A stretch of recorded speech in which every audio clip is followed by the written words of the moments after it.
Thank you all for coming.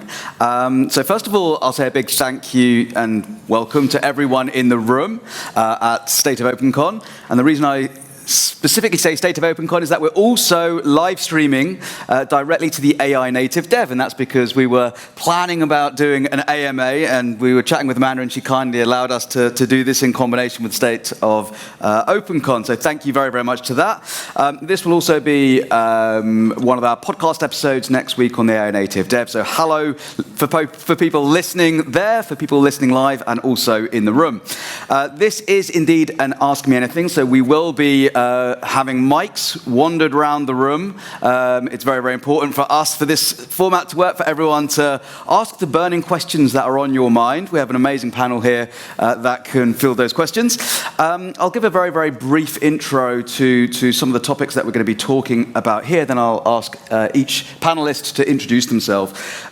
So I would say there's a number of different ways in which we can talk about DeepSeek, but just for those who have been living under a rock for the last couple of weeks, DeepSeek is a new LLM model which has come out of, well, DeepSeek is a Chinese AI company, and they've built a number of models. The one that everyone's talking about now is DeepSeek R1.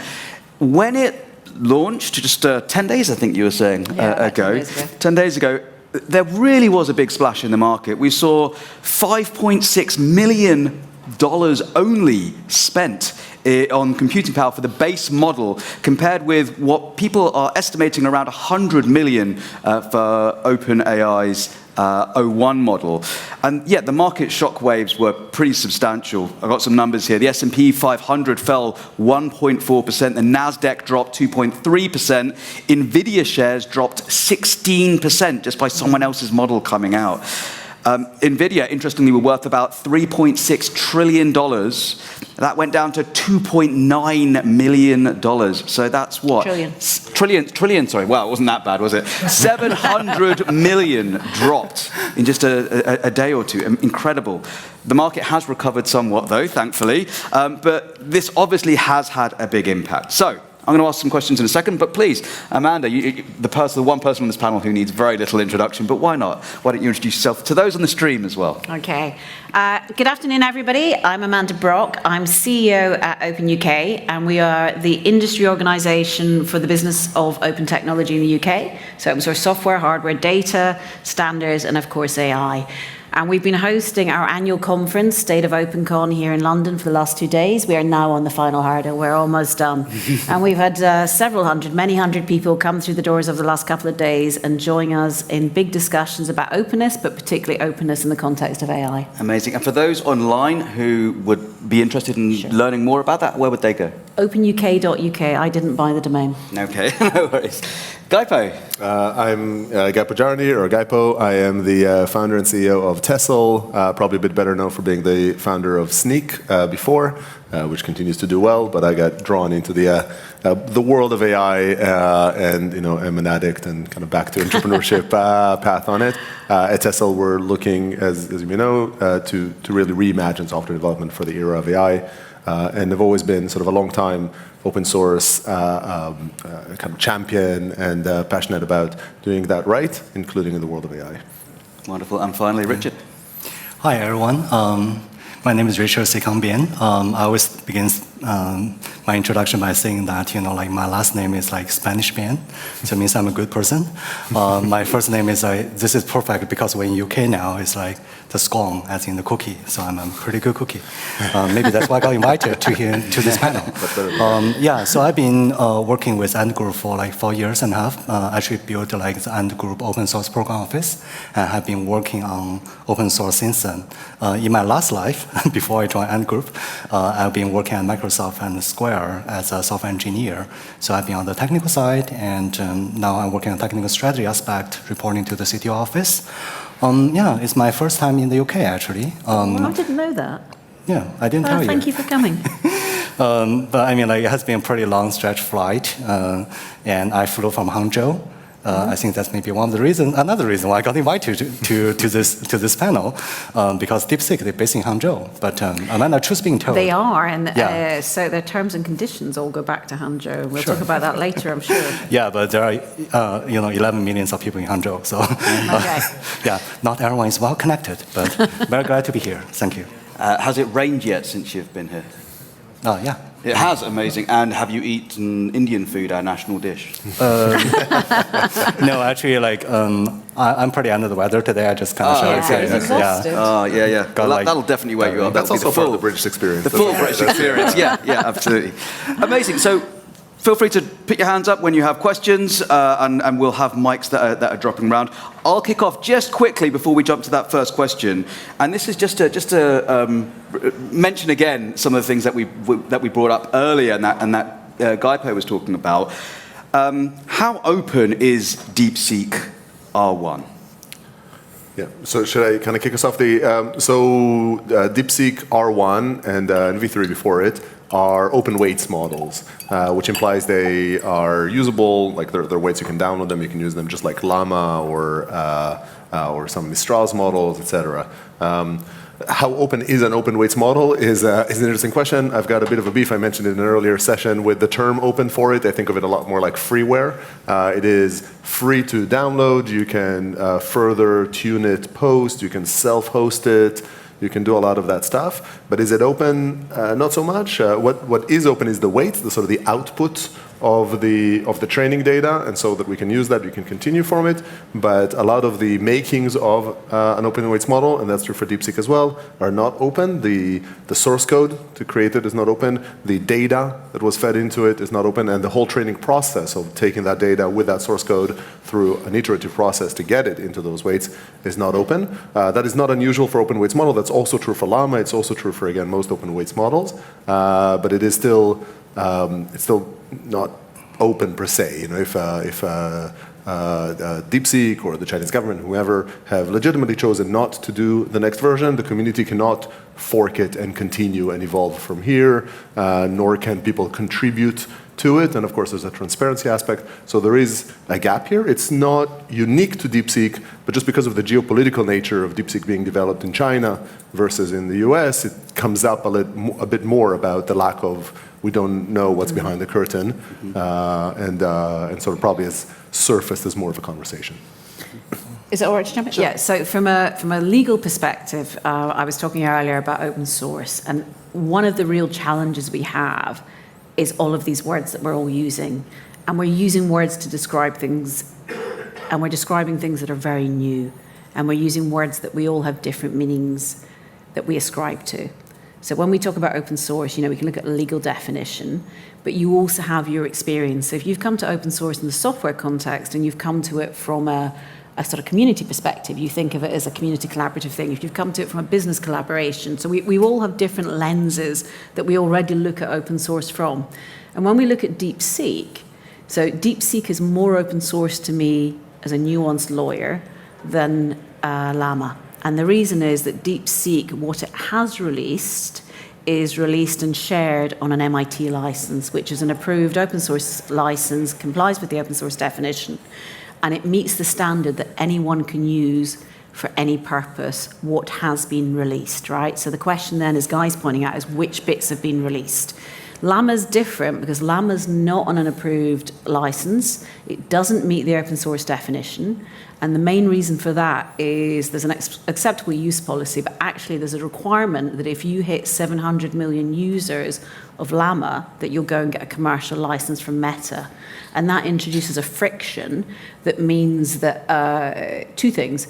It means that you can't rely on a free flow in your usage, building it into other products, because you may, if you're super successful, have to go back and get a commercial right and give Llama money or give Meta money. But also it means from Meta's perspective that they've hedged their bets, right? So when you enable people with open source, you enable them in a way that you enable your competition. So you give your competition your innovation. And they haven't quite done that because of this clawback where if you're super successful, we're going to get money from you. So there is a piece there around that. And then building on what Guy said about the inability, to see how it was trained and see what was going on. That is all right, but actually they also provided some, I don't know if it's training documentation, I can't remember what they call it, but the sort of manual that goes with it. And I know that Hugging Face are now trying to sort of reverse compile that and look at the process and again. replicate that, yeah, exactly. And they can do that because those instructions are there, which I think is really interesting. Yeah, awesome. Let's jump into our first question. Yeah, thank you. When I read about DeepSeek, one of the things that really struck me was that the price decrease in training, on the face of it, looks like it's so large that it will really change the economics of LLMs in a way that means we can have them throughout the economy without, recommissioning all our nuclear plants. Do you think that this innovation allows us to have any hopes of additional jumps in efficiency of LLM? Because I think that would be quite profound if this became something that's both open and also widely available. I just wonder if you can comment on that. So what can we learn from DeepSeek to help us understand that? Yeah, and actually I was having a chat with someone who was on was it Cedric who was on the first panel? The first panel, no, Sylvain. Sylvain, apologies, yeah. And I was chatting with Sylvain in the hallway track, and one of the amazing things he said was he wasn't surprised at all that they could train this model for 5.6 million, because they're competing here against an O1 model, which was done 18 months ago. So actually, a lot of the investment and work has been done very, very early on. So to actually replicate that is actually pretty hard without doing that huge amount of research which led up to that. Who wants to take this question? Maybe I'll just provide some of the intel as far as I know. First of all, just a disclaimer, I work for Ant Group, opinions are my own.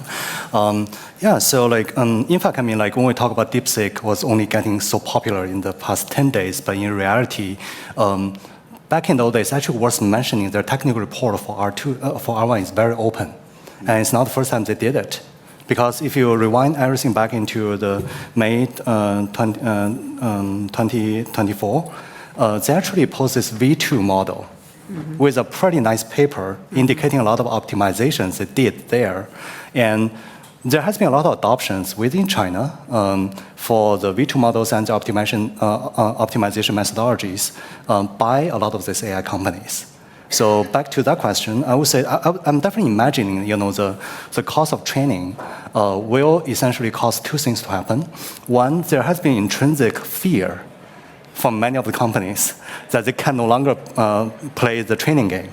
So we do see a lot of even the most popular startups like 01 in China, they change their games from training to inferences. So now by knowing that the training can be, one magnitude cheaper, it actually provides a lot of the players come back to the game again. So I can totally imagine that the training game becomes a more interesting one, because we are working open source. We know that open source will bring a lot of those kind of natural innovations. The more players, the merrier. So that's definitely one thing I see. The other thing which I'm kind of seeing is I think the DeepSeek model by itself is actually not a surprise. Because there has been this kind of 6 months of road pavement over there. One thing I personally learned a lot is the way that they organize their company is very unique. They hire all these kind of young talents into the company with no hierarchy. Each one can actually make their own proposals, and if their proposal is actually correct, they can pretty much ask for a lot of the cars just to do their own experiment. And that kind of reflects a lot about what OpenAI, at the very beginning, right? We heard similar things. I, for one, is really welcoming that, because it kind of feels like it's a rare, almost feels outlier cases that we see in how some of the organizations in China behaves. And I do hope that will be leading to a new wave of innovation, as far as I can tell. Yeah, I strongly agree with that, and I think there's a lot of reasons to think that there will be additional leaps. I think one of them is kind of well said here, which is just sort of more people can participate in the innovation attempt, where before the gate of capital was very high. That's slightly countered with how much do you need it? I mean, they had it's very much like the necessity is the mother of all invention here, which is they had to solve some hardware problems, because otherwise they did not have the hardware that was able to overcome those problems. And so I think I think part of that necessity maybe slightly diminishes, so there's a risk of that. But someone will figure it out, and more people can participate in the game. More innovators does translate to more innovations. I think the other piece of it is this is still relatively new. You're right that like V2 and then V3 after it, like there were a lot of innovations, but I do think it drew everybody's attention, especially in sort of R1.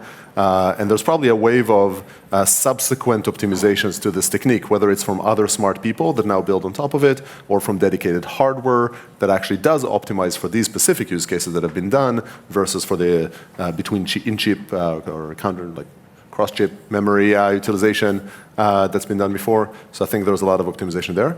But I also think that there's one of the interesting things that they've done is around mixture of experts, and a little bit the kind of improved ability to divide up the world's knowledge in sort of simple terms, and think about the fact that you don't need your doctor to participate or help, or like your doctor's knowledge to participate when you're writing code. Like you might not need or vice versa, and sort of being better able to pull in the right knowledge at the right time, which is a part of how they've done the load balancing and the expertise here, might drive us towards, like with that combined with low costs, might drive us towards more sort of either specialized models or sort of, slightly silos of knowledge, which are much cheaper and much faster to run. So I think there's a lot of, this is like you turn a page and now there's more opportunities for innovations here.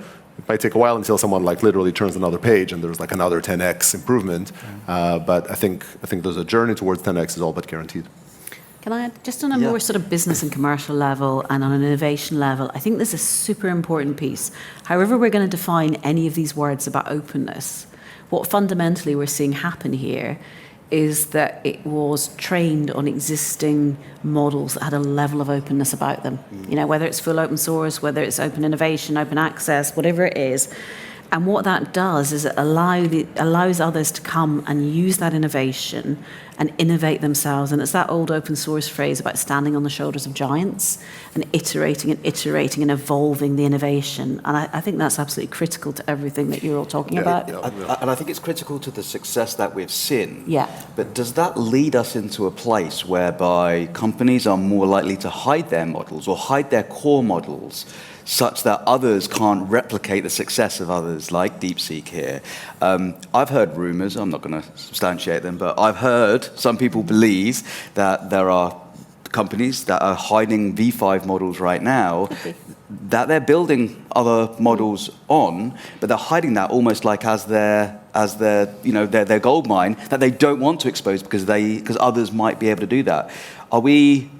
The value here is clear in terms of what DeepSeek has already shown, but is this behavior almost encouraging a closed angle to it as well? I guess it could, right? I mean, who knows? But what I do know, and I love this, I don't know if you saw this, on Friday, Sam Altman, you may have seen me with it earlier, I'm going to say it for like the 5th time today, said that OpenAI is on the wrong side of history when it comes to open source, that they should have opened their weights up, and that he is looking into this. He's personally an advocate for it. He then caveats it with it's not high up their priority list and that not everybody in OpenAI agrees with him. But that was on Friday. So at least one person is reacting in a way that's not what you're suggesting. Yeah, no, I agree. Well, I think first of all, like standing on the shoulders of giants is interesting. Like the word that comes to my mind is standing on the shoulders of reluctant giants, because I don't think it's fair to sort of say that like distilling the sort of the frontier models is necessarily building on open data. It is building on data that exists there, whose right for existence is already in doubt around how did they get their data. And so there's a bit of a turtles all the way down, problematic turtles all the way down problem there. But I do think that there's a fundamental question now around leaning into competition versus trying to restrict access. It's true in the sort of US-China relationship, given the failure of the chip restriction to maintain their perceived sort of US leadership. It's true in the context of the models and keeping them in. I for one think that you can't really hide technology. It's a bit of a lost battle. And if they want broad use, the only way for, say, OpenAI to kind of hide their models is to really restrict access, which in turn restricts their market opportunity. And especially given the incredible valuations that these companies are running at, I think that's practically not viable. Yeah. So I think that's what I think the comment we're hearing from Sam Altman is more along the lines of you can interpret them at least as, hey, it looks like we kind of lost the battle of controlling distillation of our models, and at the same time we're not winning the battle of people building on top of us because our models are not open weights. So we're kind of hedging it. We're neither winning this nor winning that. Yeah. Maybe we should lean into the open piece so more people build on us. Because anyway, we're going to need to monetize the app level either way. Can I jump in just with one thing before, Richard, you do? Just something you come back to, I've noticed all day, Guy, is the data piece. And I think we've got a real challenge here. And for the industry, I think it's the piece that all the sort of legal wonks and governance people really need to focus on, and it's data. And I don't think we need to define anything beyond working out, at least in a short time, working out what the data being open means. And whether it's data we're really talking about, or information, what the rights that we're worried about are, whether they're like copyright, intellectual property and things, whether it's privacy, whether it's contract confidentiality, what it is, and how you get those rights if you need them, and where you want to use them and how you want to use them. And I think that's really, from a sort of lawyery kind of perspective, the bit that we need to focus on to give you the next stage. And until we work out how that data and information can really be opened up and do it in a way that's replicable and transferable, we don't progress. We're always going to hit that block, right? Yep, I agree. Yeah. Let's see if there's any other questions, because we're at risk of being a tell me anything versus an ask me anything. Sorry. We're waiting a very long time for this. Yep, please. Hi there. Hi, thank you very much. I wanted to build on a conversation in a previous session where it was discussed that now there is a definition of model openness, the model openness framework, and there's a model that's now reached Class 1 open science level as a really big milestone into a move towards open source AI. And my question to you is, what would you like to see happening next? Is something that would be a landmark moment where you can see us really beginning to gather momentum into having truly open source AI. So I'll probably tackle that. Also in conjunction to answer the last question. I would say I'm totally not surprised for that comment, because I think open is a choice. Mm-hmm. I mean, the way I'm kind of looking at it is information arbitrage is a competitive advantage. People use it. But it's also probably the lowest, right, in terms of skills. If you're just using information arbitrage as your competitive advantage, it's probably not that solid long term. That's basically my perception towards open versus closed. But it's intrinsically hard to tell people to perform in such a way that you should open and to be more open, because it's a choice. Another thing I'm kind of looking at is it's just like when you play poker, right? The chip leaders is having different hands. That's why, I honestly don't see intrinsic issues with some ultimate strategy, because if you're a chip leader, you have this kind of leading advantage. Being closed is probably your best strategy. And now rechange all your phrases is also your best strategy. But the way I'm kind of looking at it is just like how I think Jim Zamlin and many others have in the past 10 days have been writing a lot of articles in terms of, they call this a trump of openness win over the close, which to my extent, I kind of agree with that. The way I'm kind of thinking about open, regardless if it's open source or open model, it's the same thing. It's just like when you're holding a long spoon, right? Imagine if everyone is having a long spoon. If you're in the hell, everyone is starving because you can't feed yourself. But if you're in the heaven, everyone is filled because they're helping each other. That's what I see as a positive externality. So I would say that in the next, I would say 1 or 2 years, I'm expecting a balance, intrinsic balance across the global geolocation boundaries, that there will be this kind of open group, that they're feeding each other, and we're seeing this kind of fast accelerated process of technology advancement. Whereas at the same time, the people who are holding the strong models like Anthropic and ChatGPT, they might choose to stay open and really set up business model explorations over there. I, for one, feel it's a pretty stable, I would say, 2 years explorations until it reaches the next plateau, in which we might be seeing different behavior. Yeah. I would love to kind of answer the gentleman's question. I think I would love to see scale and contribution in open models. Like open source AI has actually existed for a long, long time. It's only and true open source with the data, with the code, with everything around it. Where it hasn't existed, and I think still doesn't exist, is in the truly large, in the first L in the LLM, right? And dealing with that in sort of large scale. So that's one thing. We're seeing things bigger. We also heard the OpenLLM France project earlier on. That's a 7 billion parameters. And so I think it's good to have those projects. I'd love to see them scale, and I think that would naturally scale as in they run it for larger models, which does present some technical challenge. But I think the real unlock is contribution and ability to fork. So if we get to that mode that, like in open source, you're able to say, hey, I like this model, but it is, I want to have a different filter on the data. I want to have a different, or I can contribute. I want to add data. And it opens up a whole bunch of questions about how do you curate that? How do you handle the cost of training? Fine, they might have dropped, but they're not low. They're sort of still in, hundreds of thousands or millions of dollars. So it's not the same as I'm going to run this open source project's fork on my computer, right? It's more substantial. So how do we deal with all of those? What's the curation process? What is the forking process? What is the relationship between them? I think these are all solvable problems.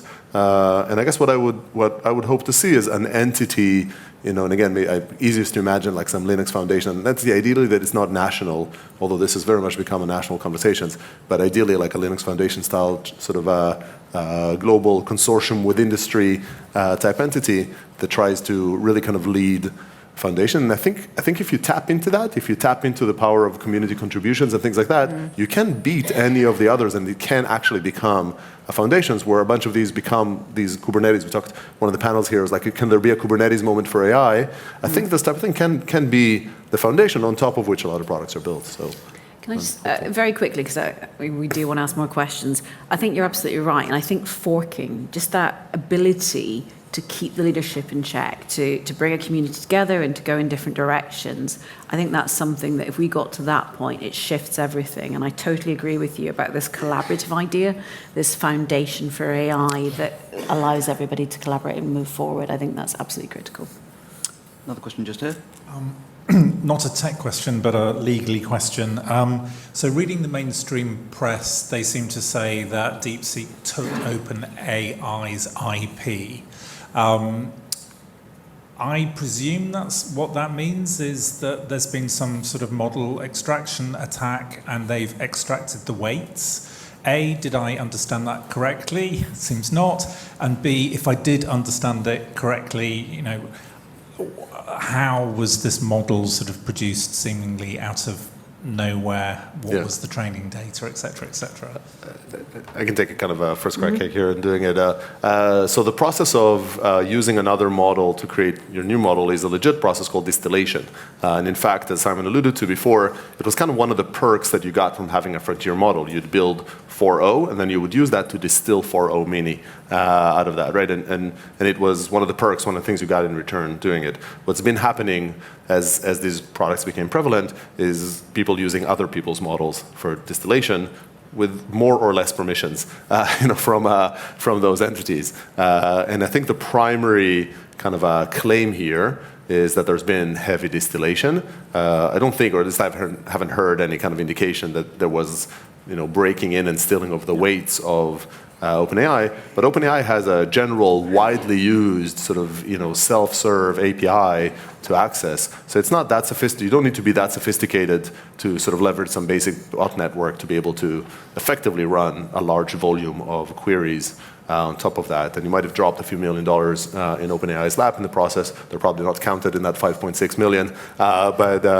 but you sort of have a lot of those results. And then when you look at open weights model, if you were to use Llama, for instance, then you can do that. And in fact, that's what we're seeing now, is we're seeing one of the things Hugging Face is taking advantage of is while they don't have access to the data, they have access to the model and the weights. And so they can train this would-be named O1 model as an open one, like the Hugging Face one, with the DeepSeek R1's results. So I think it is less a cybersecurity challenge and more of a legal ownership challenge of are you allowed or not allowed to do it. I think for the services, it's not really a question. You are not allowed to do it. But just the practicality is that you pretty much can't stop it unless you lock it behind kind of closed doors, right? And even then you can fully block it, but then you can reduce the risk as you also diminish your market. And I think they say if you read the data on Hugging Face, I think it's very clear that they've used Llama, and is it Quen or Quack? I always get this the wrong way around, but they've used 2 existing LLMs. They haven't disclosed that they've used OpenAI. I don't know, I can't comment on the legal side of it. I don't know, if they have or not, but they acknowledge that this is what they've done to get to this point, and that's how they've reduced the training costs. Yeah, and it's hard when you cross legal regimes, to an extent. If OpenAI thinks Hugging Face did something different and they're both US companies, they can sue them within the US legal system. When the same is true between a US and a Chinese company, or really the US and a British company are doing it, a bigger divide to the sort of a US and Chinese company, that legal system doesn't protect you as much, and so you're kind of a little bit stuck. Right. I mean, put things in perspective. First things first, it did actually disclose that as part of the technical report for distillation, which is a choice. And there's nothing wrong with that, right? Yeah, there's nothing wrong with that. It's actually a choice. Legitimately. So, and plus, distillation to some extent is not magical, right? The way I'm kind of reading some of those articles now is like I got really perplexed. It's like if distillation is really that magical, what's going on with the other companies? Are they like they don't know what they're doing? Right? So I think it's basically like if there's no enough evidence indicating that such a technique is going to be helping you to a certain level, I would consider those with, I would say, grain of salt in terms of how much help it does to the model itself. But what they actually claim to be as part of distillation is like the distillation process is going to be helping the reasoning of the model, right? It will help train the smaller models to be a more reasoning model. That's what it is, but it has nothing to do with the foundation model itself. Yeah, but I think it's important to note that the part of the cost savings and the speed and everything comes out of the fact that they can build on that distillation because they can use synthetic data produced from these frontier models to be able to do something that otherwise would have been very expensive and time-consuming with human feedback. Eventually, you're distilling human knowledge as well through this sort of human feedback. That's just a much more cumbersome and slow process. And so I do think it is significant, and it's sort of perceived that everybody's done distillation, and it's just about the ratios. Right. What it does mean long-term is that it just becomes that much more expensive to build a frontier model. So you really are challenging the financial viability of someone building a frontier model in which they cannot rely on, well, they will still leverage past models, but they need to invest dramatically more to build that model. Subsequently, because it's being commoditized, they might not be able to charge per API call nearly as much as they could before. And so how do they really justify that? Which to an extent I do come back to like contributions working. I hate to cut you off there, Guy. But I know, sorry, I love to cut you. No, I hate. Can I very quickly add something? If it's 10 seconds. It's 10 seconds. So there's a very good post last week on LinkedIn from Ben Brooks talking about the document that allows you to understand how they did it, the manual, and how that by giving that with the data, they're trying to fix some of these problems to show you how it's there. So go and do your own if you're worried on the IP front. We've got about 4 minutes left. I'm going to challenge 2 questions in that time. We have one over here. Go. All right, can you see me? Yep. Hi, it's Anne-Marie from Tech Informed. I was just wondering how Senator Josh Hawley's proposed Decoupling AI from China Act, his proposed act, might affect those working in open source. They're talking about fining companies millions of dollars and even individuals millions of dollars for collaborating with Chinese companies. Has anyone heard this? I'm against it. I think that we should be focusing on global collaboration. I think it's how we innovate best, and it's not something that is good for society or for innovation. Yeah, I mean, I guess I would say it comes back to like there's choice, right? Do you compete or do you try to restrict access? I mean, does the U.S. have sufficient financial force to deter people and with enough punishment and such from or companies from supporting it? And does it produce some slowdown to other companies doing it? Probably yes. Does it actually change the end result of it? Probably no. And so I think, but I think it's an understandable response that is basically come from the same place that to begin with introduced the US chip restriction that has failed. I'm curious to see where the government gets, like probably the most unpredictable US government we've sort of ever had, and so we'll see where we go. And the reality is the UK and others can make whatever choices they want, but really, like this really boils down to what the US will decide. It doesn't seem like a viable long-term decision to me. And Richard, you're going to surprise us all by supporting it, I'm guessing. I'm going to surprise you by following the others. Well, but I mean, like, put things in perspective, knowing a little bit about US legislation, I do live in the US for 11 years. There's an intrinsic time gap between someone write a proposal to it becomes legislation. So I wouldn't be too considerate about it, because nowadays the internet is too advanced.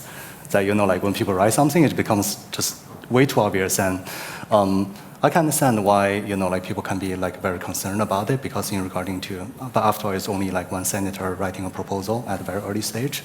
I for one really vouch against it, because I've been living in many different countries. I think that like one thing which I really benefit from is like being in the cultural immersions I had my high school in Singapore, I took GCE, and I had my university in Canada, and I've been working in the States before I can go back to China.